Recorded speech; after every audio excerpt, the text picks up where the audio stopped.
I am Loki of Asgard, and I am burdened with glorious purpose. Loki, despite not being the biggest character in Thor, that's Thor, is perhaps the most consequential character in the MCU and almost certainly the greatest hope the MCU has right now after a less than lauded Phase 4 and bumpy Phase 5 opening. How does one shift from least favorite child to god of mischief to arbiter of all that has been and ever will be? And how can we chronologically break down a story of broken chronology? Very, very carefully. No do-overs, no mistakes. Okay, maybe a couple of mistakes. Anyway, here are all the answers in Loki's story so far. Where's Loki? Loki! That wasn't supposed to happen, was it?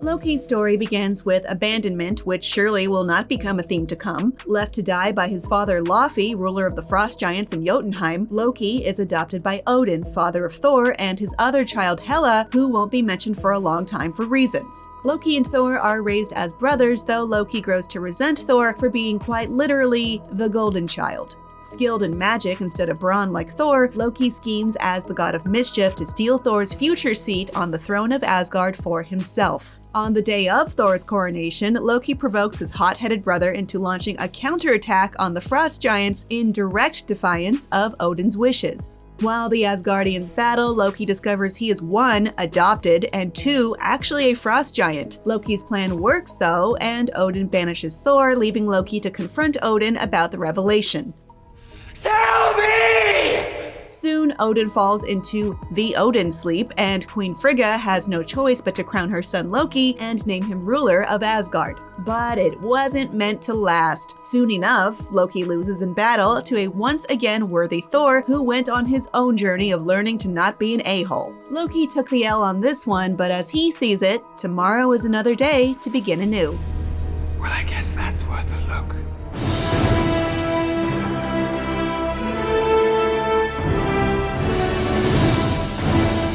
Undeterred, Loki moves forward to become the villain who unites the Avengers. Yay! He makes new allies with Thanos and his Chitauri army. With the powerful scepter gifted to him by his new best bro, Loki lays siege to Earth and steals the Tesseract. I am Loki of Asgard, and I am burdened with glorious purpose. What a catchphrase! Loki has moved on from Asgard, and at this point he's about ruling Midgard, aka Earth.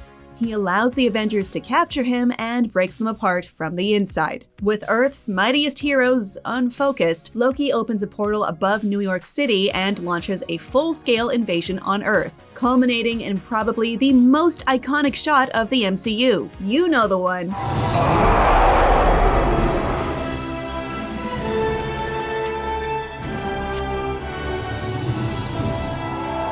Yeah, that one. Everything goes super great for them and the Avengers win. Loki loses pretty bad.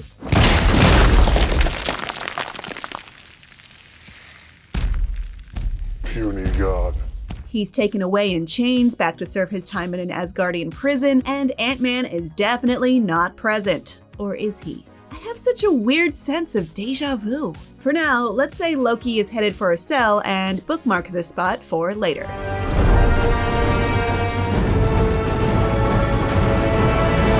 Loki's a bad guy, but he's not like a bad guy, you might say. He's an a-hole, but he's not, and I'm quoting him here, 100% a dick. Loki does have some softness and humanity to him. It's the same soft spot many raging jerks have. His mother. Frigga was the one who taught Loki magic and showed him a mother's love in his difficult childhood. So of course, she is killed due to Malekith and the Dark Elves in the attack on Asgard. Loki unwittingly contributed to her death by giving directions to Curse, one of Malekith's lieutenants, which he comes to realize and deeply regret. Loki and Thor decide to team up for revenge and stop Malekith from plunging the universe into the darkness of the ether. And it really seems like Loki has made a change for the better. He dies a hero's death for the betterment of everyone. Actually, he faked his death and just decides to take over Asgard in disguise as Odin. Loki. Loki!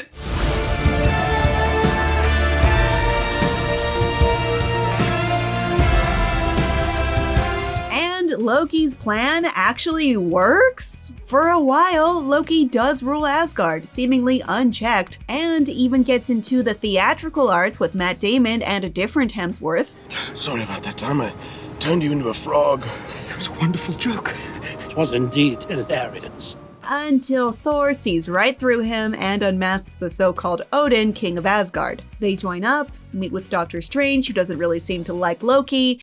I have been falling for 30 minutes! And finally find the real Odin right before he passes away and reveals he has another child. Hela, who is very powerful and evil, is about to be freed and is really angry. Hela makes quick work of her little brothers and takes over Asgard with ease. Her brothers lost to who knows where. We know where. Sakaar, where Loki lands sometime before Thor and embeds himself into the upper rungs of society before Thor fights Loki's old buddy from before. I have to get off this planet. Despite everything that happened between them, Thor and Loki share a moment of brotherly bonding, with Thor finally seeing his brother for who he truly is, and Loki finally getting a taste of his own backstabbing medicine. Empathy is important. Eventually, the Revengers take the fight to Hela, and Loki chooses to fight alongside his brother to save their people. Maybe Loki can be trusted. Oh wait, no, never mind. Loki summons Surtur to defeat Hela, but Asgard is doomed. He hops aboard a barge with the Asgardian survivors and actually this time, for real, decides to stay with Thor and his adopted people and help them start a new Asgard. If you're here, I might even give you a hug. So sweet. And then Thanos ruins everything.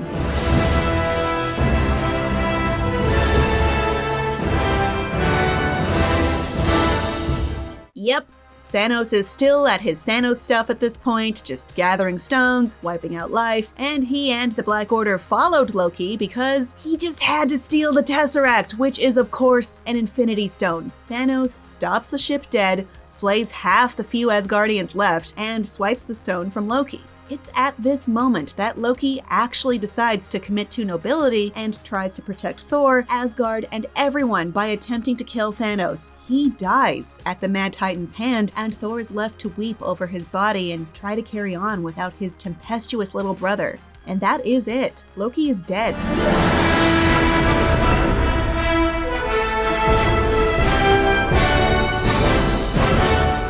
Oh, you know this video isn't over yet. Look at that progress bar. Let's go back to 2012. As you may remember, the new Loki timeline begins mid-time heist in Avengers Endgame when the team has gone back to the end of the original Avengers movie. It's the moment when the original core Avengers took Loki, the villain of that movie, into custody, and Ant-Man and company from the Endgame timeline gave past Tony Stark a bit of a major health emergency, which, combined with the chaos of an angry Hulk, gave Loki the opportunity to grab the Tesseract and slip away somewhere in time. And this is a kind reminder that the 2012 era Loki of this show is the only Loki of this general vicinity that exists anymore. The Infinity War Loki had already perished standing up to Thanos and sacrificing his life for Thor. The character developed, good brother, kinda good guy Loki we got to know and respect is no more. And this Loki has his own journey of self-realization to tackle via this series, and that's putting the crux of this whole thing pretty lightly.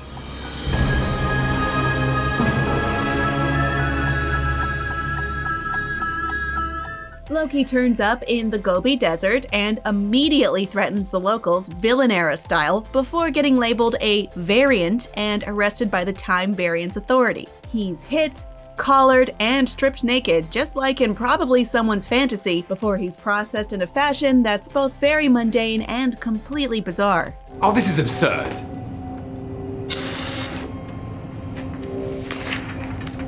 And this.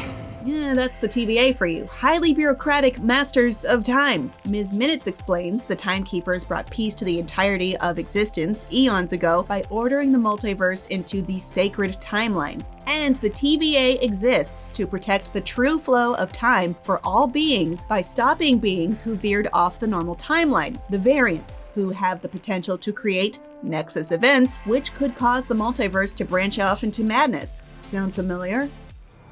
This is me being reasonable. Or a multiversal war. The TVA has to prune variants that could cause potential branching timelines and reset the timeline before too much damage is caused. TVA analyst Mobius M. Mobius, not to be confused with Morbius M. Morbentime, pulls Loki from his sure-to-be pruned fate to help with something, which his boss Ravonna Renslayer doesn't exactly love. Mobius helps Loki realize his goals of ruling were short-sighted and that he maybe has no free will and his fate is written, that his only glorious purpose that he's always going on about is to lose and help others realize their own greatness. Loki handles this poorly, runs around, watches the Infinity Saga, and realizes maybe Mobius was right. He agrees to change his path and help Mobius with his case, stop whoever is knocking off TVA Minutemen across time and stealing their reset devices, because that person is a Loki variant. I beg your pardon? Loki sees his patterns by reading about other Lokis. The killer Loki is jumping through time and hiding in naturally occurring 0% survivability apocalypses. The Loki's alterations to the timeline get naturally hidden by the inevitability of doom wiping out the location in the timeline. Meanwhile, Loki and Mobius bond over the mystery of fate and existence, the nature of morality, the source of meaning, the end of all things forever, and jet skis. Chasing a lead to an Alabama superstore bound for doomsday in 2050, the Loki variant they're looking for finds our Loki and uses magic to speak to him through TVA hunter B-15 and various others in the store before revealing herself and using all the stolen TVA timeline charges to attack the sacred timeline. This isn't about you. Loki follows her through a TemPad portal to the TVA and offers a fellow Loki with lots of potential a team-up before they quickly escape Renslayer by portaling to another doomed location, Lamentus 1. They team up to get away before the destruction, and the other Loki reveals she hates being called Loki. She's to be called Sylvie, which helps me a lot in explaining things. They get aboard the only escape vessel there is, a special train for the wealthy, while the poor get left to die in the apocalypse. Cool. They bond with each other, charm the other passengers, get thrown off the train, get left to die, see if they can change the fate of everyone who died, fail, go into Sylvie's tragic and lonely past, maybe start to like each other, and get saved at the last second by the TVA. Loki reveals to Mobius what he learned from Sylvie. The TVA agents are variants of regular people taken from their lives and put to work. Mobius steals Renslayer's device to confirm Loki was telling the truth, and it rattles him more than a little, along with Hunter B-15, who Sylvie showed a bit of her former life when she was in her head. However, Renslayer discovers what Mobius did and prunes him right in front of Loki, before taking Sylvie and Loki to the Timekeepers, and they make quick work of slaying them alongside a defected B-15, revealing the immortal gods of time are essentially Chuck E. Cheese animatronics. In the wake, Renslayer gets the drop and prunes Loki, and he wakes up in a strange netherworld of Lokis. Actually, it's a place where all the pruned beings and matter go, so they can't continue growing in a void by the end of time where everyone is hunted by Alioth, an unimaginably strong reality devourer, as explained by the three Lokis here. We're in a shark tank. Alioth is the shark. 4 Lokis. But there are way more Lokis here, way more everything. It's Marvel Comics Easter Egg City in this place, but I don't have the time to flip through that. Sylvie prunes herself, meets up with Mobius, most of the Lokis predictably fight each other. Loki commits himself to standing behind Sylvie and her goal of getting to whomever is behind this while making good with Mobius, who goes back to break apart the TVA, and through the power of love, actually it's the power of enchantment, Sylvie and Loki take down Alioth and move beyond it. Beyond the end of time to the true string puller of this whole thing. All of it. The whole MCU. He Who Remains. A variant of Kang the Conqueror. HWR has gone a little bit loopy, what with his burden of knowing everything that has happened and ever will happen for all time, and the knowledge that the fate of everything in all universes hangs in the balance between warring, conquering evil variants of himself, Nathaniel Richards. I know it all. He also shoulders the pretty hefty job of managing the flow of time and protecting this timeline via the TVA. Single-handedly holding cosmic harmony together for all eternity really wears a guy out. He offers Sylvie and Loki a choice: stifling order or cataclysmic chaos. He gives them the power of choosing what happens next for the eternity of the multiverse. Kill him and accept free will, but also face the might of infinite megalomaniacal genius conquerors. Kill me. Or Loki and Sylvie take over his role and run the TVA how they want and control everything, because frankly, he's so exhausted. You two run the thing. Sylvie is all in for planned murder, and Loki wants to take a step back, think, and stop the destruction of everything that exists in the universe and all he holds dear, namely her. What a dork! That's what Sylvie thinks anyway, and she gets her way. The timeline branches, the multiverse descends into chaos, and Loki, who held it all in his hands, is stranded in an unfamiliar timeline where Kang is indeed the shaper of all. Sometime later, or before? Time is so confusing and subjective, really. Loki and Mobius, unclear which variant, are watching a demonstration by Victor Timely, a Kang variant. Loki recognizes Timely as a threat and seems to be teaching Mobius what they're facing as they try to stop an inevitable multiversal war. In the comics, Timely is a Kang variant who founds a town in Wisconsin in 1901, so it seems likely that this is what's being represented. And without spoiling, Timely is an extremely central Kang variant to the entire operation, who Loki probably very much wants to stop. Does this moment occur at some point in Loki Season 2? Can he reconnect with the Mobius from Season 1 and Sylvie, for that matter? Has this version of Loki transcended the one that died in Infinity War? When are we getting a jet ski payoff? We'll find out quite soon when Loki Season 2 premieres. I'm Kim Horcher, thanks for watching, and for more Loki, here's our review of Season 1, so be sure to check that out and don't forget to follow and subscribe to IGN wherever you like to watch.